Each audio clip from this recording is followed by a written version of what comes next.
어머님, 밥은 알아서 드세요. 저 바빠요. 설거지는 어머님이 하세요.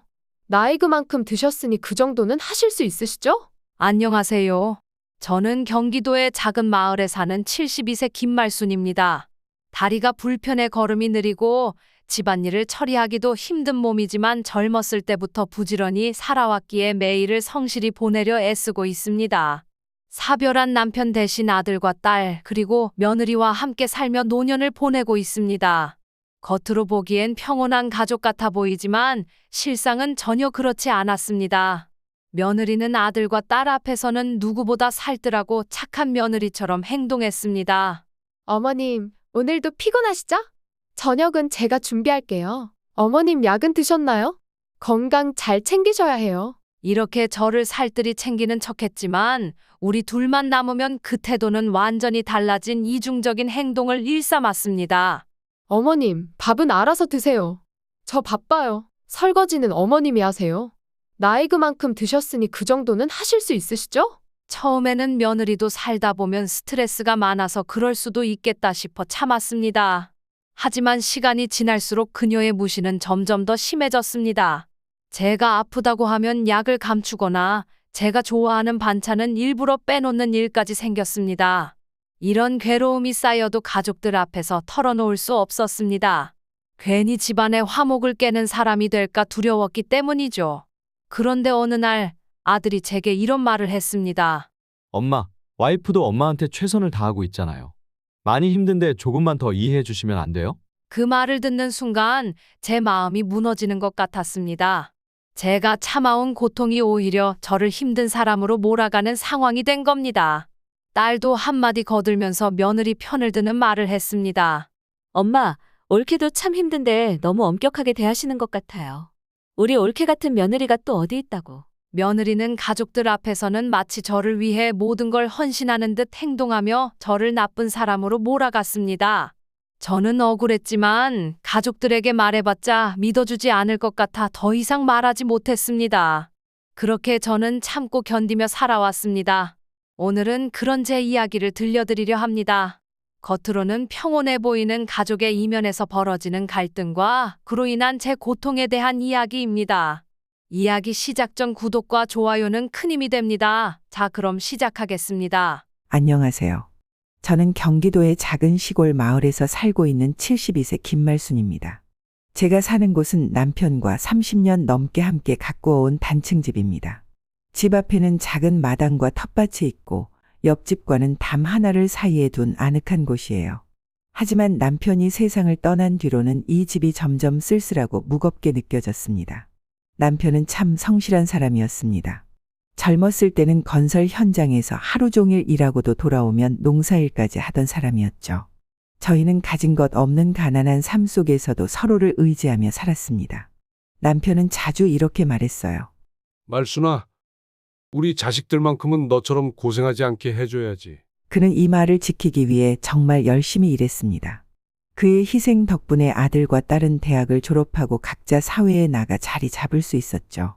특히 아들은 좋은 직장에 들어가 저희 부부의 자랑거리였습니다.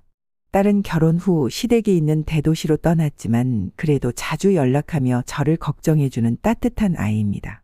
하지만 행복했던 나날은 오래가지 않았습니다. 남편이 갑작스러운 병으로 세상을 떠난 후 저의 삶은 완전히 달라졌습니다. 남편이 세상을 떠난 후 얼마 지나지 않아 아들과 며느리가 이 집으로 들어오게 되었습니다. 처음엔 마음이 든든했어요. 며느리는 아들과 함께 온 날 이렇게 말했습니다. 어머님, 저희가 이제 어머님 곁에서 모시겠습니다. 앞으로는 걱정 마세요. 어머님, 건강도 챙기셔야죠. 집안일은 제가 다 할 테니 편히 쉬세요. 그 말에 눈물이 날 뻔했습니다. 남편이 없는 빈자리를 채워주는 것 같아 마음 한편이 따뜻해졌습니다. 하지만 그런 평화는 얼마 가지 않아 깨지고 말았습니다. 며느리는 가족들 앞에서는 제게 친절하고 살뜰하게 굴었지만 우리 둘만 남으면 전혀 다른 사람이 되었습니다. 처음엔 사소한 일로 시작됐습니다. 어머님, 이건 제가 할 테니 그냥 가만히 앉아 계세요. 어머님, 건강을 위해 이런 건 드시면 안 돼요. 처음엔 그런 행동이 저를 걱정해서 하는 말인 줄 알았지만 점점 제 삶의 자유를 빼앗는 듯한 느낌이 들었습니다. 시간이 지날수록 그녀의 행동은 점점 더 노골적으로 변했습니다. 어머님, 밥 정도는 알아서 챙겨 드세요. 저도 할 일 많고 바쁘거든요. 어머님, 설거지 정도는 알아서 하셔야죠. 어차피 집에만 하루 종일 할 일도 없으시잖아요. 며느리는 저를 서서히 무시하기 시작했고 제가 느끼는 괴로움은 깊어졌습니다. 더 심각한 문제는 며느리가 가족들 앞에서 저를 괴롭히는 모습을 완벽히 숨기며 착한 며느리인 척했다는 겁니다. 아들은 며느리가 내뱉는 불평을 듣고 이렇게 말했습니다. 엄마, 와이프도 회사 일로 많이 힘든데 조금만 이해해 주시면 안 돼요? 그 말을 듣는 순간 제 마음이 찢어지는 것 같았습니다. 제가 겪고 있는 일을 얘기하고 싶었지만 괜히 집안에 분란만 생길까 두려워 입을 닫았습니다. 딸도 며느리의 행동을 모르고 이렇게 말했습니다. 엄마, 올케도 참 힘든 사람인데 너무 엄격하게 대하시는 것 같아요. 우리 올케 같은 며느리가 또 어디 있다고. 심지어 며느리는 아들이 없는 틈을 타 제 물건에 손대기도 했습니다. 하루는 서랍을 뒤지며 제게 이렇게 말했습니다. 어머님, 돈은 어디다 두셨어요? 이런 건 제가 관리하는 게 나을 것 같아요. 이런 일이 반복되며 저는 점점 며느리가 두려워졌습니다. 하지만 그것이 끝이 아니었습니다. 며느리는 아들에게 제가 이상한 행동을 한다고 슬며시 말했습니다. 어머님이 요즘 자꾸 중얼거리시고 뭘 숨기시는 것 같아요. 제가 걱정돼서 그래요. 아들은 그런 며느리의 말을 믿고 저를 의심하기 시작했습니다. 엄마, 와이프가 걱정하는데 무슨 일이 있으세요? 요즘 좀 이상하세요. 이런 상황에서 저는 그저 입을 다물고 버티는 것밖에 할 수 없었습니다. 남편이 떠난 지 1년이 지나면서 집안의 분위기는 점점 어두워졌습니다. 겉으로는 평온해 보였지만 며느리와 단둘이 있는 시간이 많아질수록 저는 괴로움을 견디기 힘들었습니다. 어느 날 아침 며느리가 불쑥 제 방문을 열며 말했습니다. 어머님, 지금 뭐 하세요? 밥은 챙겨 드셨어요? 깜짝 놀라 고개를 들었지만 그녀는 제가 무슨 잘못이라도 한 것처럼 흘겨보았습니다. 아무리 연세가 있으셔도 밥은 직접 챙겨 드셔야죠. 저도 바쁜데. 내가 왜 이런 대접을 받아야 하나. 속으로는 화가 났지만 한숨을 쉬며 자리를 떴습니다. 며느리는 아들이 퇴근하고 집에 들어오는 시간만 되면 태도를 바꿔 행동했습니다. 여보, 어머님 오늘도 하루 종일 텃밭 가꾸시고 얼마나 열심히 하셨는지 몰라요. 저녁은 제가 준비했어요. 어머님은 좀 쉬라고 했거든요. 아들은 그런 며느리를 바라보며 웃으며 말했습니다. 우리 집안 살림꾼은 당신이야. 신경 써줘서 너무 고마워. 그 대화를 들으니 제 속이 부글부글 끓었지만 아무 말도 할 수 없었습니다. 아들이 며느리를 믿고 의지하는 모습이 너무 분명했기 때문입니다. 며느리의 태도는 시간이 갈수록 더욱 극단적으로 변했습니다. 제가 쓰던 방의 물건들이 사라지는 일이 자주 있었고 반찬은 늘 며느리와 아들의 몫으로 나뉘어 있었습니다. 하루는 텃밭에서 일을 하던 중 다리가 저려 주저앉았습니다. 집안에서 며느리가 전화를 걸며 웃는 소리가 들려왔습니다. 어머님요, 지금 텃밭에서 쉬고 계세요. 요즘 많이 편해 보이세요. 그 말을 듣는 순간 참아왔던 눈물이 왈칵 쏟아졌습니다. 집에 들어오니 이번에는 제가 늘 쓰던 지팡이가 보이지 않았습니다. 방안을 샅샅이 뒤져도 찾을 수 없어 며느리에게 물었습니다. 혹시 지팡이 본 적 있니? 방에 두었는데 없어졌구나. 어머님, 물건은 썼으면 제자리에 두셔야죠. 제가 이제 어머니 지팡이까지 신경 써야 하나요? 며느리의 그 뻔뻔한 태도에 더 묻고 싶지도 않았습니다. 며칠 뒤 지팡이는 창고 구석에서 먼지가 쌓인 채 발견되었습니다. 며칠 뒤 늘 복용하던 혈압약을 먹으려던 저는 약봉지 안에 들어있는 알약이 원래 먹던 것과 다르다는 것을 알아챘습니다. 병원을 찾아가 약사에게 확인해 보니 제가 처방받은 약이 아니었습니다. 집에 돌아온 뒤 며느리에게 물었지만 그녀는 눈도 깜빡하지 않고 대답했습니다. 어머님, 그런 일에 제가 왜 손대겠어요? 병원에서 잘못 받아오신 거 아니에요? 그날 밤 저는 그녀가 나의 재산을 빨리 가로채려고 일부러 약을 바꿨을 가능성을 떠올리며 소름이 돋았습니다. 며느리는 거짓말로 저를 고립시키려 했습니다. 저녁 식사 자리에서 그녀는 아들에게 말했습니다. 여보, 어머님이 요즘 이상해요. 밥도 제대로 안 드시고 자꾸 중얼중얼거리세요. 아들은 걱정스러운 표정을 지으며 물었습니다. 어머니, 무슨 일 있으세요? 요즘 좀 피곤해 보이세요. 억울함에 가슴이 답답했지만 저는 억지로 미소를 지으며 대답했습니다. 괜찮다. 너희가 날 위해 걱정해 준 것만으로도 충분하다. 그러나 며느리는 계속해서 저를 몰아붙였습니다. 어머님, 저희가 걱정돼서 드리는 말씀인데요. 건강 관리를 더 신경 쓰셔야 해요. 저희도 바쁜데 어머님까지 아프시면 안 되잖아요. 그녀의 말에 더 이상 무슨 말을 해야 할지 몰라 고개를 떨궜습니다. 며느리의 행동은 시간이 갈수록 더 대담해졌습니다. 이제는 단순히 저를 무시하는 것을 넘어 제 일상 자체를 흔드는 일이 빈번해졌습니다. 어느 날 손주의 생일을 맞아 케이크와 선물을 준비했습니다. 손주는 제가 가장 사랑하는 가족이었고 며느리가 이런 제 마음을 잘 알고 있었습니다. 그런데 생일 당일 아들과 며느리가 손주와 함께 외출하면서 저를 집에 남겨둔 채 하루 종일 돌아오지 않았습니다. 저녁이 되어서야 아들이 돌아와 멋쩍게 씩 웃으며 말했습니다.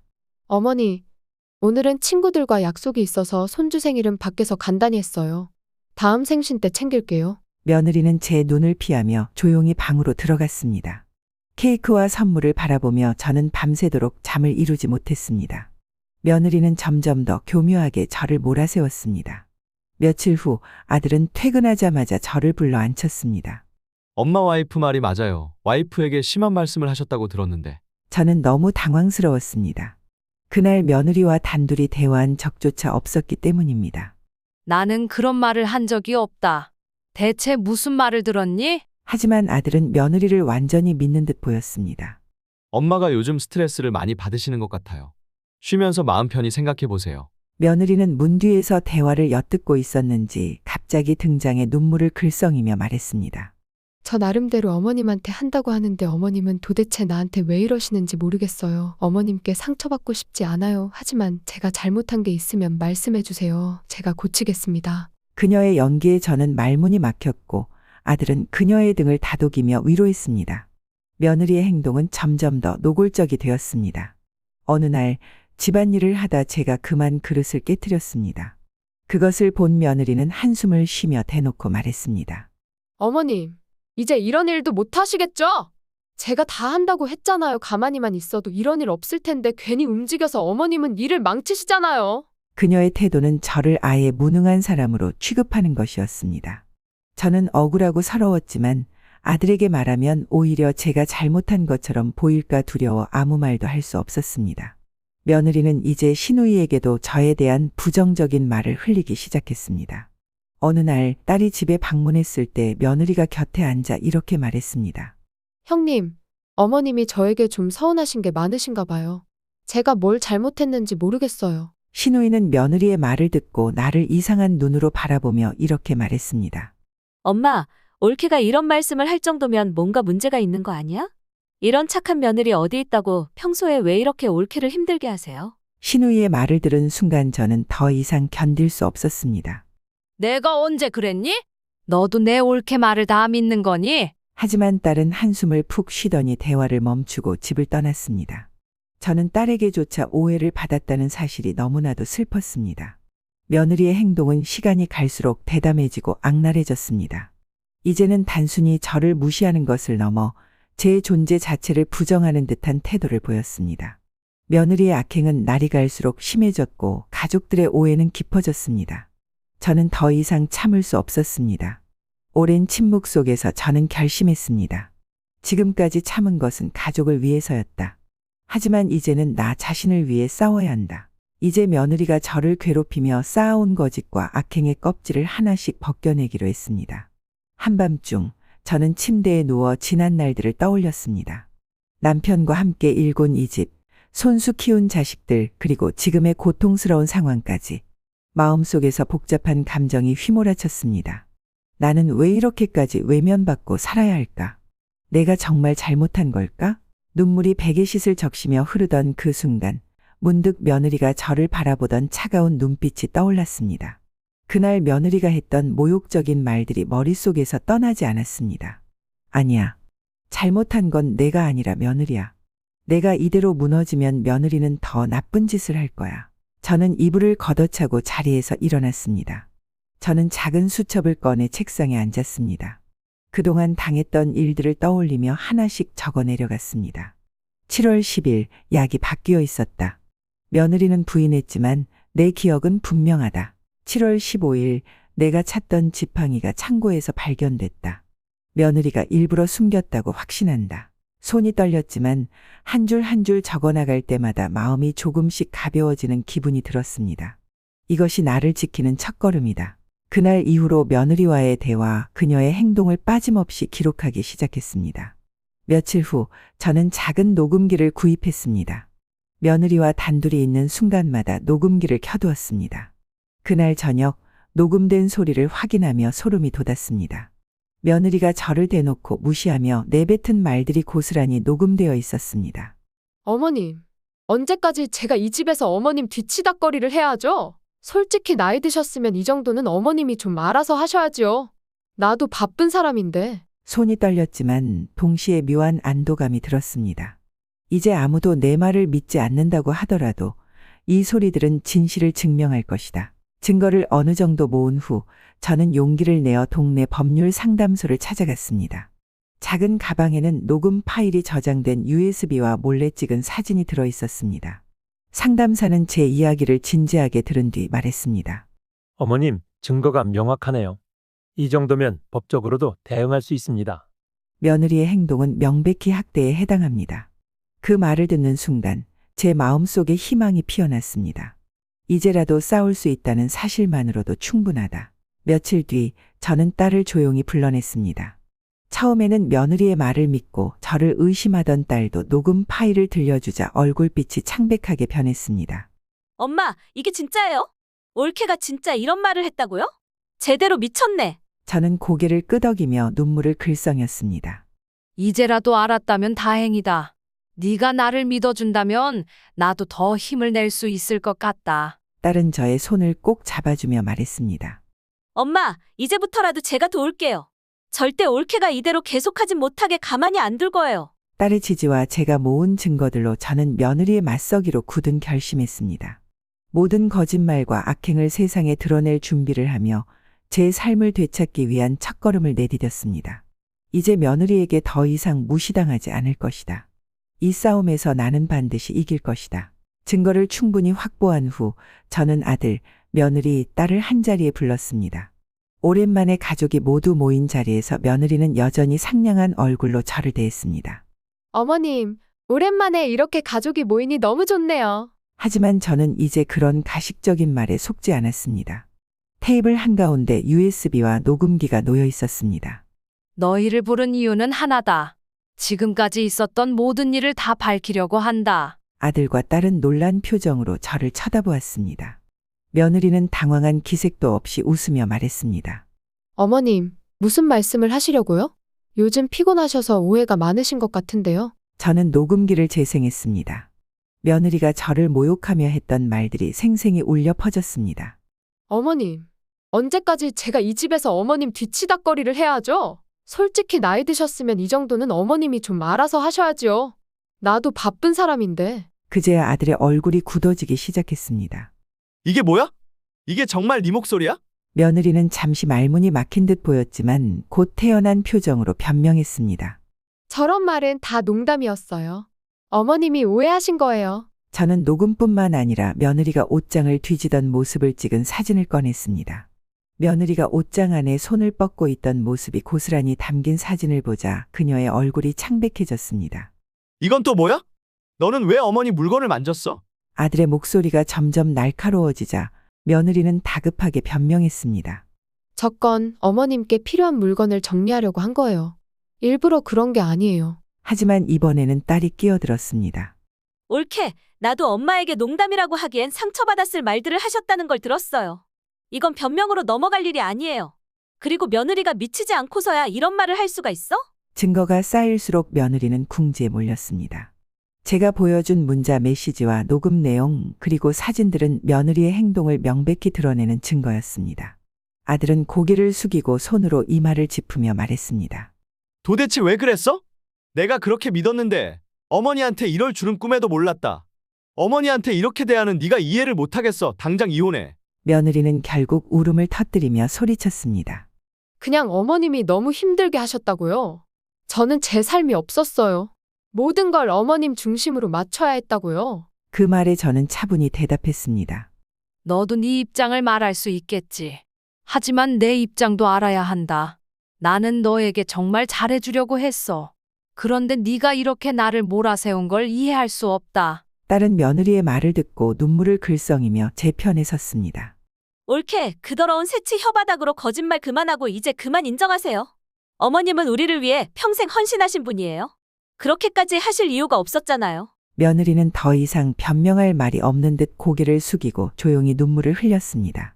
가족회의가 끝난 후 아들은 며칠간 고민한 끝에 저를 찾아와 사과했습니다. 어머니, 정말 죄송합니다. 제가 너무 무심했던 것 같아요. 이제 어머니를 위해 제가 할 수 있는 모든 걸 다 하겠습니다. 저는 아들을 보며 마음이 복잡했습니다. 너도 며느리도 내 가족이다. 하지만 이번만큼은 용서하기가 쉽지 않을 것 같다. 며느리는 그날 이후 완전히 다른 사람이 되었습니다. 집안일을 자발적으로 도왔고 저에게 먼저 다가와 대화를 시도했습니다. 어머님, 정말 죄송합니다. 제가 많이 잘못했습니다. 앞으로는 어머님께 진심으로 잘할게요. 저는 며느리의 말을 들으며 아직 남아있는 의구심을 지우지 않았습니다. 내가 변한다면 나도 다시 마음을 열 수 있겠지. 하지만 이건 내가 행동으로 증명해야 할 문제다. 며느리가 저지른 악행에 대해 저는 법적 조치를 강력히 추진했습니다. 상담을 통해 저는 그녀의 행동이 단순한 가정 내 갈등을 넘어 학대와 명예훼손, 재산 침해에 해당한다는 점을 확인했습니다. 변호사와의 상담 후 저는 며느리에게 내용 증명을 보냈습니다. 편지에는 그녀의 행동과 이에 대한 법적 대응 계획이 명확히 명시되어 있었습니다. 며느리, 내가 한 모든 행동은 법적으로 대응될 것이다. 이제는 진실을 마주할 준비를 해라. 며느리는 처음에는 당황하며 아들에게 도움을 요청했지만 아들조차 그녀의 편을 들 수 없는 상황이 되었습니다.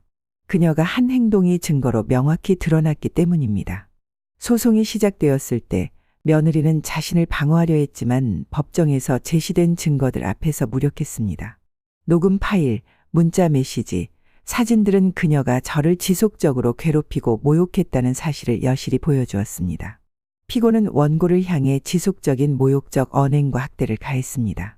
또한 원고의 재산과 소유물에 부당하게 개입한 점이 명백히 확인되었습니다. 판사는 며느리가 저희 이름으로 된 재산 일부를 관리하는 척하며 이권을 노렸던 점에 대해 특히 심각하게 받아들였습니다. 피고는 원고의 재산을 임의로 조작하거나 사용하려는 시도를 하였으며 이는 법적으로 엄중히 처벌받아야 할 행위입니다. 며느리는 법정에서 억울하다고 소리쳤지만 그녀의 말은 누구에게도 통하지 않았습니다. 판결은 제가 승소하는 방향으로 나왔습니다. 며느리는 다음과 같은 처벌과 의무를 부여받았습니다. 며느리가 제 이름으로 된 재산에 부당하게 개입한 점과 약을 바꿔치기해서 건강을 악화시키려는 점이 폭력으로 인정되어 1억 원 상당의 손해배상을 지급하도록 명령받았습니다. 며느리가 저에 대해 퍼뜨린 거짓말로 인해 명예훼손 혐의가 인정되었고 2년간의 집행유예와 200시간의 사회봉사 명령이 내려졌습니다. 며느리는 앞으로 3년간 저와 제 거주지에 접근할 수 없도록 접근 금지 명령까지 받았습니다. 판결이 내려지는 순간 법정은 조용해졌습니다. 며느리는 울며 판사에게 호소했지만 판사는 단호히 말했습니다. 피고는 자신의 행동에 책임을 져야 합니다. 이 판결은 원고의 권리를 보호하기 위한 것입니다. 판결 이후 며느리는 제가 살고 있는 집에서 퇴거 조치를 당했습니다. 그녀는 법적 의무를 이행하기 위해 직장과 가족들에게 모든 사실을 공개해야 했습니다. 어머님, 제가 잘못했어요. 제발 이 판결만은 막아주세요. 하지만 저는 그녀의 눈물에 흔들리지 않았습니다. 이건 네가 책임져야 할 몫이다. 나는 이미 너에게 충분히 참아줬다. 며느리는 이 사건 이후 회사에서도 신뢰를 잃고 직장에서 해고당했으며 사회적으로도 평판이 크게 손상되었습니다. 법적 승리를 거둔 후 저는 오랜만에 평화로운 삶을 되찾았습니다. 이제는 며느리의 방해 없이 제 이름으로 된 재산과 집을 온전히 관리할 수 있었습니다. 딸은 저를 찾아와 말했습니다. 엄마, 이제 다른 걱정은 하지 마세요. 제가 엄마를 끝까지 도울게요. 저는 딸의 손을 꼭 잡고 웃었습니다. 이제야 내 삶을 되찾은 것 같다. 더 이상 누구도 나를 흔들지 못할 거야. 며느리가 떠난 뒤 저는 지역 봉사 활동에 참여하며 새로운 목표를 찾았습니다. 아들도 제게 진심으로 사과하며 가족의 유대감을 회복하기 위해 노력했습니다. 엄마, 그동안 너무 죄송했습니다.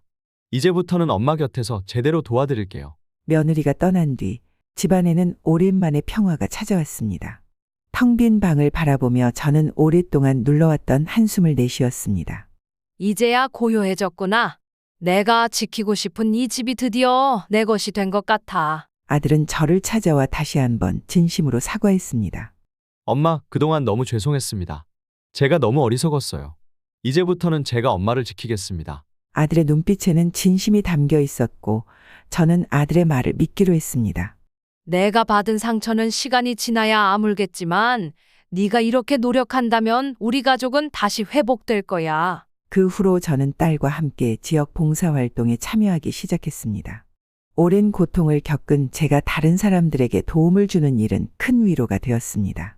봉사활동 중 만난 이웃들은 저를 따뜻하게 맞아주며 말했습니다. 어머님, 이제는 마음 편히 지내세요. 저희도 항상 어머님을 응원할게요. 딸은 제 곁에서 밝게 웃으며 말했습니다. 엄마, 저희가 함께하니까 이제는 걱정하지 말아요. 앞으로는 제가 엄마 옆에 있을게요. 매주 정해진 날이면 저는 딸과 이웃들과 함께 나누는 시간 속에서 행복을 느꼈습니다. 아들은 매주 집에 들러 집안일을 돕고 제 곁에서 시간을 보냈습니다. 며느리와의 갈등으로 한때 멀어졌던 우리 가족은 점차 다시 가까워졌습니다. 어느 날 손주가 집에 놀러 왔을 때 저는 손주에게 떡을 만들어주며 웃었습니다. 할머니가 직접 만든 떡이야. 우리 손주가 좋아할 거라고 믿어. 손주는 고개를 끄덕이며 떡을 한 입 베어 물었고 환한 미소를 지었습니다. 할머니, 너무 맛있어요. 다음에 또 만들어주세요. 그 말을 들으며 저는 그동안의 고통이 모두 사라지는 듯한 기분을 느꼈습니다. 며느리는 판결 이후 접근 금지 명령으로 인해 더 이상 저를 괴롭히지 않았습니다. 하지만 그녀는 딸을 통해 간간히 사과의 말을 전해왔습니다. 어머님께 정말 잘못했어요. 제가 왜 그랬는지 모르겠어요. 앞으로는 정말 다르게 살겠습니다. 저는 그녀의 말을 듣고 속으로 생각했습니다. 변화를 보여주는 건 말이 아니라 행동이다.